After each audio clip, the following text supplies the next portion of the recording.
Hi, hello, it's Abigail, and this is Popcorn. And today I wanted to talk to you guys a little bit about my bird experience. Uh, Obviously, Popcorn is a bird, yes, so Popcorn is going to be chilling out with me a little bit, and Popcorn is a baby, so he/she is very excitable right now, which means that there will probably be noises throughout the video. If you don't like that, I'm not sure why you're watching my video. First off, I want to tell you guys a little bit about why I decided to get a bird, what got me into birds. So whenever I was younger, my grandma Star would always watch the birds out the window with me, and that's a really, really fond memory that I have, is always looking out the kitchen window. She would point out the different types of birds, she would tell me what they were, and I could always just see how happy she was whenever she looked at all the birds. So that was kind of my first positive experience that was associated with birds. Whenever I got a little bit older, I moved to Florida with my family, and I went to summer camp at this place in South Florida called Lion Country Safari. They had lorikeets, and my absolute all-time favorite things to do at this summer camp were to see the chimpanzees and to play with the lorikeets. I always loved feeding the lorikeets. They would sit on me, they would nibble on me and everything, and that really just, like, I don't know why that stuck with me so much, but obviously it had some kind of an imprintation on my brain. So then as I got older, anytime that I went to a zoo or anywhere where they had birds, that was always one of my favorite things to experience, was if they had lorikeets or some type of bird where you could feed it. That was always great. I always loved watching macaws and parrots. They're so intelligent, but I didn't really learn that much about them. I just kind of generally liked animals, and birds were one of my favorites. And then fast forward to the past couple of years, and I have really, really bad anxiety. I actually have a panic disorder as well as generalized anxiety, and I have major depressive disorder. So I started considering getting an emotional support animal, maybe not even like a registered ESA, but an animal that would be emotionally sensitive and want to spend time with me, a companion animal. Now, there are different types of animals that are really good as ESAs. Anything that is referred to as an emotionally sensitive animal. And what that means is that they feed off of your emotions. So like dogs, cats are the normal ones, horses are another one, birds could actually be one. Any animal that feeds off of your emotions. So right now I'm in a good mood, Popcorn's in a really good mood. And Popcorn will feed off of my emotions. So as I was going through my journey of looking for an ESA, initially all I thought was, oh, I want a dog. I had a dog growing up. I've had a lot of experience with dogs. Dogs are usually the first thing that you think of whenever you are thinking of an emotional support animal. So I thought about a dog, but I live in an apartment with my parents and my nephew. We already have 2 cats, which is the like big animal limit. You can have small animals as well, obviously birds, rats, guinea pigs, hamsters, gerbils, things, hello, things like that you can have, but as far as dogs and cats go, you can only have 2. And we do have 2 cats, like I said, Jack and Nimbus. Jack's a little bit older, Nimbus is in the mid-age range, but cats, while they are emotionally sensitive animals, and if I'm like really, really bad, my cats will come and sit with me, they don't want to be with you all the time. And I really needed some sort of an animal that was going to fulfill my needs in terms of wanting to be around me at least all the time. So I tossed around a few things, and eventually it came down to either a bird or a rat. And I was interested in both. I did a lot of research about both. The reason why I decided on a bird versus a rat is because rats don't live very long. They only live 3 to 5 years, maybe I was looking for something that's gonna live a really long time. And to be honest, and to be fair with myself, I did do research, but I didn't do enough research. I didn't do everything that I could do, which would have been learning that shopping for animals at a pet store is not the best idea. I did buy a budgie parakeet from a big chain box pet store. I had that bird for about a month and I loved that bird. It was a little budgie named Lori. His name was actually Theodore Lawrence, after the character in Little Women. That's my favorite character, and Little Women is one of my favorite books of all time, but I called him Lori, just like Mr. Lori in Little Women.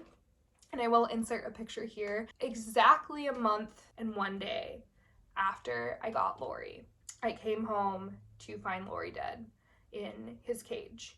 To say I was crushed was an understatement, but there's some things that I found out along the way with this situation happening that have really helped me. They've helped me to cope. They have helped me in my experience with popcorn as well. So I just want to break down a little bit more about my experience with that and what happened. So once I decided that I wanted to get a budgie, I went to a big box pet store, and I went and the only thing that I knew was what colorway I really wanted. I didn't want a green one. I really wanted, there was this colorway that I had seen online that I was just obsessed with, and it was like this turquoise color with yellow and blue cheeks, and that's what Lori was. And Lori was the only one that they had that had that colorway, and it was a boy, which I really wanted a boy. So I got Lori. My experience with that was really uncomfortable. My boyfriend and I went to go get the bird one evening, and they didn't even really want to check my ID. I know that for those of you that don't know, I'm almost 24, and I know that I look a little bit younger sometimes, and my boyfriend is 3 years younger than me. And you do have to be 18 to get a pet at this pet store that I purchased it at. And I offered to show my ID because not once did they ask for it. And she was just like, no, you're probably old enough. That was the worker's response to me. It was, no, you're probably old enough. Which made me really uncomfortable because they're just willing to sell to anybody. And that was already a red flag to me, but something really told me that I should go ahead and take this bird home. And one of the reasons why I wanted to do that is because I knew that there were some people that were against getting pets in pet stores. But my thought process, which wasn't the best, was that, well, they're still animals and they still need to be loved, which is true.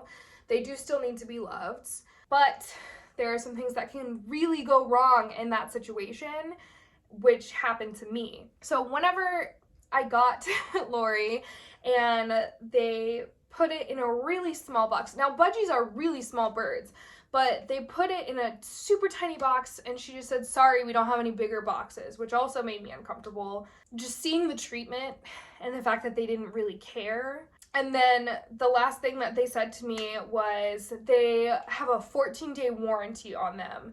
And if they die in those 14 days, you have to bring back the body. They won't give it back to you, and they'll just give you another bird. There's a few things that I find wrong with that.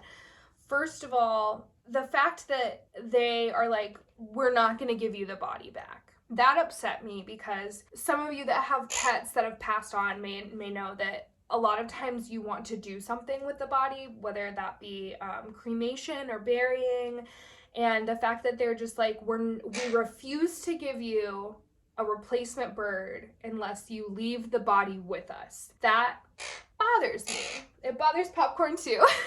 Another thing is the fact that they have a 14-day warranty. Now let me tell you something.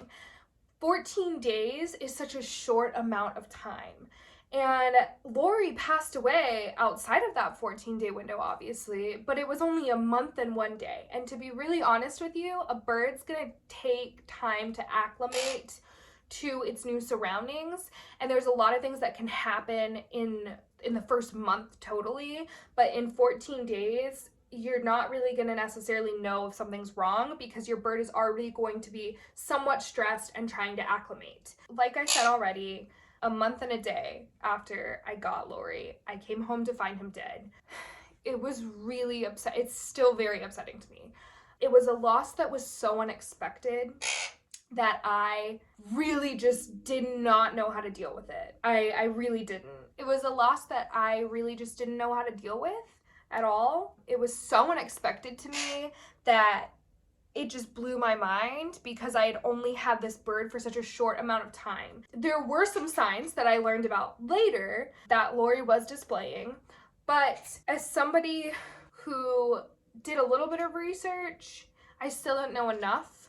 And the pet store did not give me any information, not at all. They didn't give me any information. I had already bought a cage and had food and treats and everything set up for the bird, but it's not like adopting a dog where they go through and they make sure that, that you get every object that you need to get before you leave. I could have been lying. I could have been lying whenever I said, I already have food and everything set up, and they just wouldn't have cared. And that's something that really upsets me because I'm the one that brought that up. I'm the one that asked if they wanted to see my ID. I'm the one that brought up that I had food and a cage and everything set up. They did not ask me. They did not ask if I needed anything else. They did not give me any information on care of the bird. The only thing that they gave me was a receipt, a copy of a paper that I signed, and one handout of avian respiratory information. Now, this avian respiratory information, it was avian respiratory diseases. It wasn't even like the fact that, oh, their lungs are really sensitive. Don't spray any scented anything. Don't burn candles around them. Don't spray Lysol. None of that was in this piece of paper. So they really left me with absolutely nothing. And it's stressful to me to think that there are children and families who went to the same store and purchased a bird that they thought they were going to have for a long time, and they had the same experience that I did, and they weren't prepared, or they didn't have the right information, or a really tragic experience happened like what happened with me. So after I found Lori dead, my family helped me look up immediately what to do in terms of preserving the body and seeing if there was a way to find out what the cause of death was. Now, this happened right at the start of the coronavirus outbreak. So one thing that I was super concerned about, because I did know that you're not supposed to spray Lysol anywhere near the bird.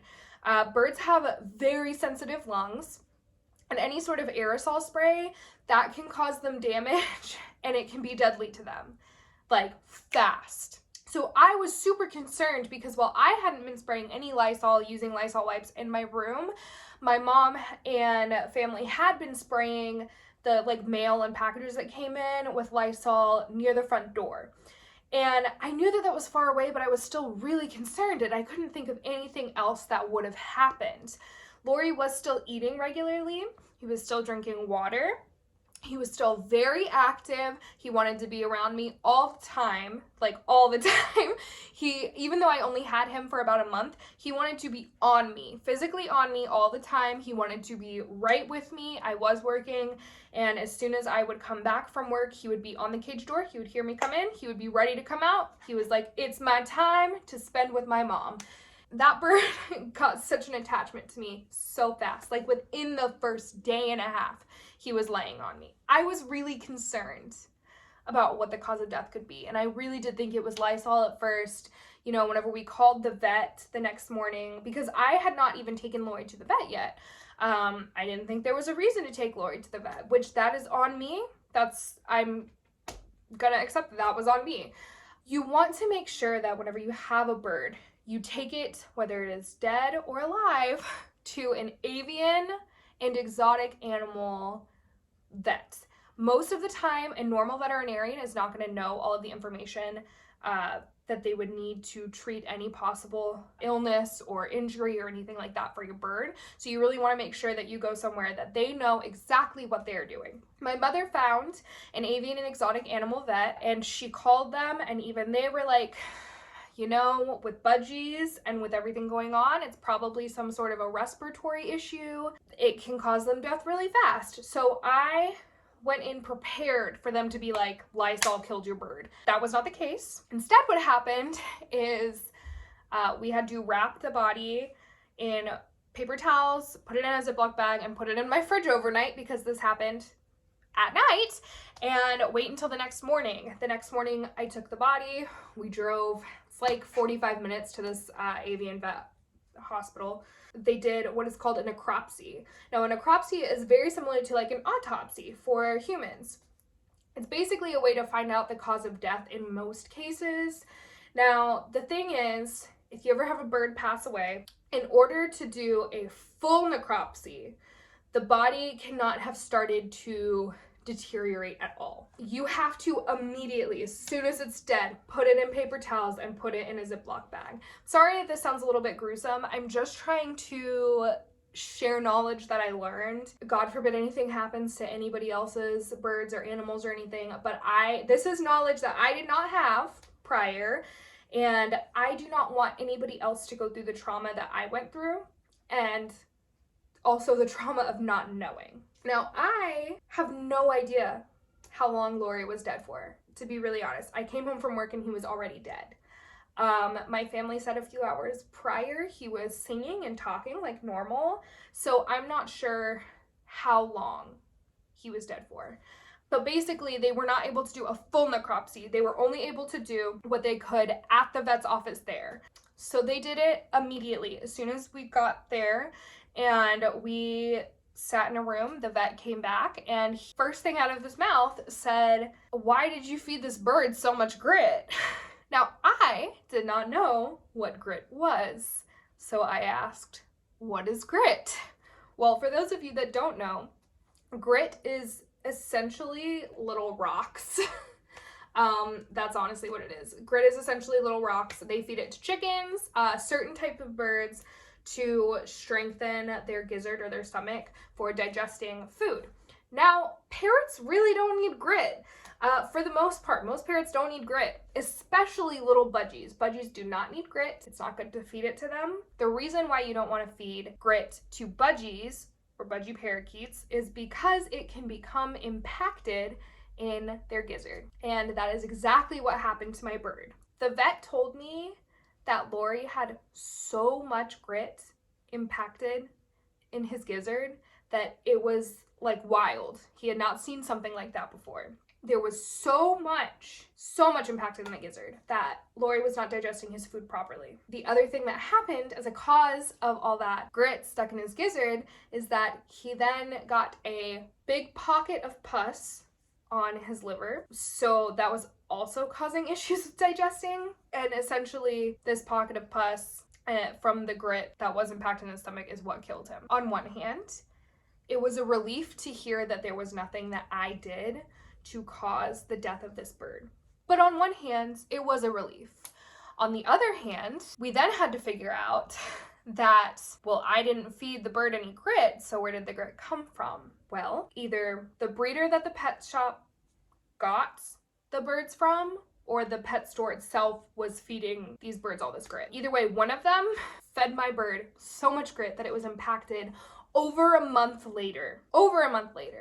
Essentially, the vet turned to me and said, "This bird was sick from the start. There's nothing you could have done." Again, a little bit of a relief. Couldn't have done anything. That kind of takes away the guilt, what I was living with for the entire previous night, because, oh my God, basically my child is dead and I could have done something.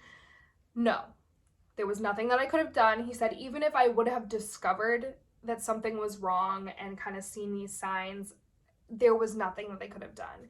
One thing about budgies, in particular, and a lot of birds, is that they will hide if they are sick. And I don't mean that they'll hide themselves. I mean that they will hide their symptoms. They will not let you know that they were sick until it is pretty much too late. And the night before Lori died, one of the things that he was doing was he was staying really low to the ground, which is something that budgies don't usually do, but I did not know that. But he was staying really low to the ground and he kept running underneath my furniture to hide. Basically, what that says to me is Lori knew he wasn't okay. He knew he was going to be dying, and he was trying to hide. It's hard knowing that those were signs, and also knowing that there was nothing that I could have done even if I knew that those were signs. So dealing with Lori's passing was really, it's been rough. I was gonna say it was really rough, but it's still been rough. After that happened, I did end up getting Lori aqua cremated, which is a type of cremation where they put the bird into, or other animals too, they put it into a mixture of water and another chemical where instead of burning it, you get a lot more remains. It's basically an alternative to regular cremation because whenever an animal is so small, you're not going to get a lot of remains from them. And I really wanted to get Lori cremated. So I did end up getting Lori cremated. And this is the little urn that I got for him. And it's blue. It's a similar color to his feathers. It's got a little bird on it, some flowers. And I keep it in the window because that is where he used to want to be all the time. The window was his favorite. So after I got Lori cremated, I knew that I wanted to get another bird. The thing was, there was a couple things. One, I knew I did not want to go to a pet store again. And two, I honestly wanted to get a different species of bird because, I don't know, I'm somebody that's really sentimental, and I felt like if I got another budgie, I would look at it and it would be too similar to Lori. So I did a lot of research. Also, my vet, I asked him for suggestions on species that might be good, since he did tell me that budgies do tend to be very fragile. And his biggest suggestion, he suggested a few different things, but his biggest suggestion to me was a Quaker parrot. I have been told from so many people now that Quaker parrots are hardy little tanks, that they withstand a lot, and they do not break easily, which is something that I wanted. And I was also told that Quakers are very cuddly birds. They're very companion oriented. They want to be with you all the time. So ultimately, that is what I ended up getting. That is what Popcorn is. I started looking around at actual breeders and like pet stores that were local, and specifically like bird stores. And I found this bird store. It's really awesome. It's called Everything Birds. It's in the Tampa Bay area. And they do breeding, and they have it's in a flea market, so it's a really like big open air store, and they have so many things. I think that they're looking into selling online soon as well, but I started messaging them because I looked at their reviews. They had amazing reviews. I understand why now. But I messaged them on Facebook and asked if they had any Quaker babies available, and they just so happened to have 4 available. They had 2 albinos and 2 turquoise pallets, and I was definitely interested in them. I explained what my situation with Lori was, what had happened, and just let them know I'm kind of wary. I've heard good things about Quakers, and I've read good things about you guys. And they were amazing. They have been super helpful. They're still in contact with me. I have not had Popcorn that long. I went about 3 weeks ago to go handle all of their Quaker babies that they had. And like I said, 2 albinos, 2 turquoise. The turquoise were more expensive by $50, more expensive. And then the albinos were $50 cheaper, but that really didn't sway my opinion too much. Although I say that, and I did end up with an albino. They are so cute. They're so cute. So I went and I got to experience them quaking, and they were really helpful. They answered any questions that I had. They made me feel very comfortable with moving forward with them. Immediately, this little guy / girl, we don't know yet, has just stolen my heart. And whenever I went, well, Popcorn here ran up to me, started quaking immediately. His / hers little siblings were not as interested in me. And also the first picture that I got of Popcorn is this. And if that doesn't scream chaotic energy to you, nothing will. And I, myself, am a very chaotic person, so I was excited to get a bird with just as much chaotic energy as me. I put down a deposit on little Popcorn here, and then a couple weeks later, the coronavirus really took off, and I ended up being furloughed. That meant that I was going to have a lot of free time. Now, Popcorn is still a baby, and he was being hand fed by the breeder.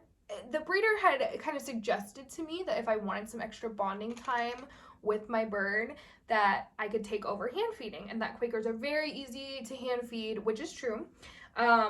And that it really just gets that extra bond going. After I was furloughed, I ended up deciding to take on Popcorn and take on the hand feeding duties. I am so happy that I did, because with everything happening, I was in not a great mental space between Lori passing away, me losing my job temporarily, having nothing to do. It was just not a good mental space to be in, and I knew that I really wanted the companionship that Popcorn has to offer. So I took over the hand feeding. We hand feed twice a day right now with it's like a little plastic syringe, and Popcorn just eats the formula right up. We're also starting to eat solid foods, which is really good. So Popcorn is currently on a food mix, and then every day I give Popcorn some type of either like fruit or vegetable that's fresh. So today is Cantaloupe Day. We're very excited about that. Typically, I give Popcorn either blackberries and blueberries, maybe lettuce. We tried banana, wasn't favorite, but also didn't dislike it. Cantaloupe is another one that we really like. So just like fresh fruits and vegetables. And right now we're growing, and Popcorn is very excited. Now, another thing with Quakers is that the reason why I do not know if Popcorn is a boy or a girl is because there is no physical identifiers to know if your Quaker parrot is a boy or a girl. That is why Popcorn is Popcorn. It's gender neutral. And also, Popcorn here has very unusual coloring for an albino. Popcorn actually, it's hard to see, but Popcorn actually has these little like golden colors in its feathers. So my friend said, your bird looks like Popcorn, and that was the end of the naming journey for us. But you actually have to go and take a DNA test to find out if your Quaker is a boy or a girl. With everything going on right now, I do not want to go out if I can help it, and since that is not exactly an essential thing to do yet, I'm waiting just a little bit, and then we will go in probably a month or two and get that blood test done and find out if it's a boy or a girl. Yeah, so right now, Popcorn is he/her/it to us, and that's all right. We love Popcorn either way. Quakers are very exploratory birds. They can also be very loud. Not as loud as, say, like a macaw would be, or I hear cockatiels and cockatoos can get extremely loud.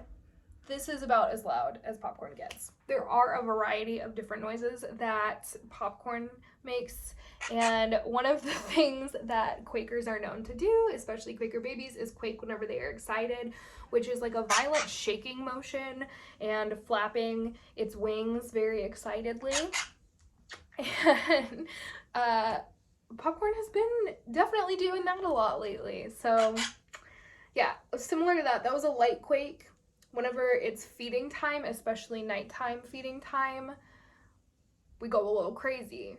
This experience with Popcorn has been very positive thus far, and I do plan on doing more updates with Popcorn. Popcorn will be in a lot of my videos, but I just wanted to kind of talk about my bird experience as a whole thus far and just kind of tell the full story for those of you that maybe didn't know exactly what happened. I did post it on my personal social media, but it was also a hard time I was going through grieving, so I didn't share every single detail that was going on. So this is just kind of my general bird experience thus far. And this little guy/gal has taken over my heart. So Popcorn will definitely be in more videos. You will see a lot of Popcorn. So that's about it. If you did enjoy this, please like and subscribe. I will have more videos coming out soon because we're all in quarantine, so what better time to start a YouTube career than right now. I hope that this helped you in some way with being at least somewhat informative, and I will talk to you guys later. Bye.